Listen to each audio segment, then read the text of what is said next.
Fiona. I have been reading tarot cards, runes and I Chings privately and secretly for many years. I've been watching a lot of tarot readings on YouTube and felt a really strong calling to get my sort of special rare tarot deck out and give it a try. So what I'm going to do is introduce you to my tarot deck, which is a little bit different to most of the decks you would come across. For instance, the Ace of Rainbows normally relates to the Ace of Cups. In this spread, you'll find that they're all related to rainbows for the emotion as opposed to the cups. We then have the Ace of Wands, which usually relates to the fire signs. Again, very beautifully depicted images. We then have the Ace of Crystals, relating to swords that most of you will be familiar with. And then we have the Ace of Shields, which normally relates to all of the coins and discs in other packs. We have up here the major arcanas, which all have different names. And as I use my cards, you will start to see these beautiful images and what they depict from all cultures around the world. But what is different about this pack, it has two other suits. We have the Ace of Feathers, and the Ace of Feathers deals with all the spiritual side of things, looking at spirituality, looking at advice that spirit might be sending an individual or people that have passed over, wanting to deliver information. And then we also have the Ace of Pipes, which deals with all the various healing aspect of one's health, and this covers a variety of areas, whether it's to do with the human or even pets. So this particular pack of cards has 106 cards to it, and you will see that they really are beautifully depicting all different cultures around the world, as they illustrate the message that they're trying to send to an individual.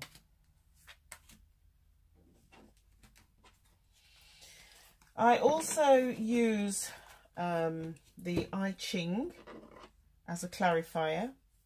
The I Ching can be very precise and deals with all the various elements when we want clarification more on a what I call a earthly basis. I love these cards because they do clarify beautifully and can be used on their own for readings. I also use rose quartz runes where the symbols have been carved into this beautiful rose quartz. I do have some other very, very special rune stones which I love, which are beautiful and very smooth and very tingly to the touch, that I use. Of course, I also have the Rune Cards here. These I mainly use for business readings because they can be quite accurate in terms of delivering information to assist you with any decisions. They're not really sort of fortune telling cards, but if they're set out in a certain way, they can give you a lot of advice. I also have some beautiful rune cards here as well. And again, those, I find that they're very useful for dealing with specific situations where you need some guidance. I don't use them for sort of estimating time, but they're very good at giving you very sound, structured advice. I have a beautiful deck of sort of Egyptian cards here as well. These are quite profound cards, and I find that if someone is looking for advice and information of a profound basis where there's lots of confusion, this can often offer up some clarity.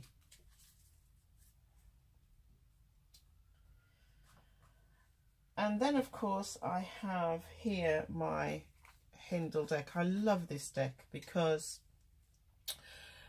all of the cards are vibrant, they're full of information, and again, cards that have depicted different cultures around the world. But what's beautiful about these cards is that most of them also have the I Ching meaning to them. They also have the planets and the astrological signs as well.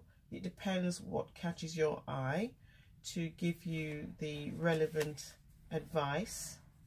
They also have rune symbols also, and also some of the Hebrew or Sanskrit symbols also.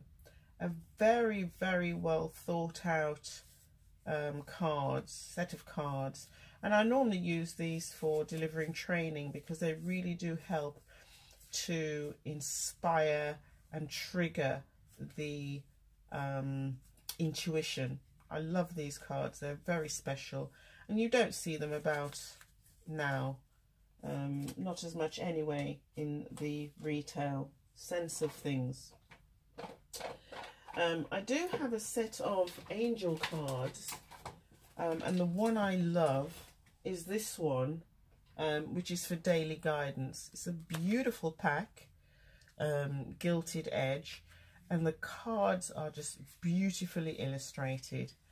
And I normally use those for just one daily advice on what I should perhaps focus on, what one needs to learn for the day or focus on for the day. Absolutely beautiful cards, and I normally find that when you ask advice from your guides and your angels, they're normally very, very gentle and very precise about what kind of steps you need to take to move yourself forward out of a particular situation. So I'm often guided by what or which cards or which tools I'm to use. One of the other areas that I am also fascinated with is obviously the astrological placement of the stars. And if you lay the cards out in an astrological way, according to some of the stars and how they're set out and the meanings, you normally find you can get a very precise reading to deal with specific scenarios and situations. And I've been doing this for many years, and have found that the information has been very clear and very helpful.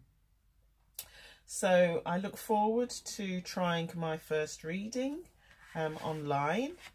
I'm going to meditate on a question and see what actually comes up, and then I will do the appropriate spread to see how we can basically answer that situation. Of course, I have my beautiful cards here from a very famous deck, and I love these for emotional readings. When people find themselves in emotional distress, relationships, I love using those cards for that specific purpose. So this is my introduction. I hope you found the cards fascinating. I hope you will subscribe to my channel, because I have no subscribers. This is my first video, and I look forward to your requests and see what the guardians throughout the universe has to inform us about. Thank you.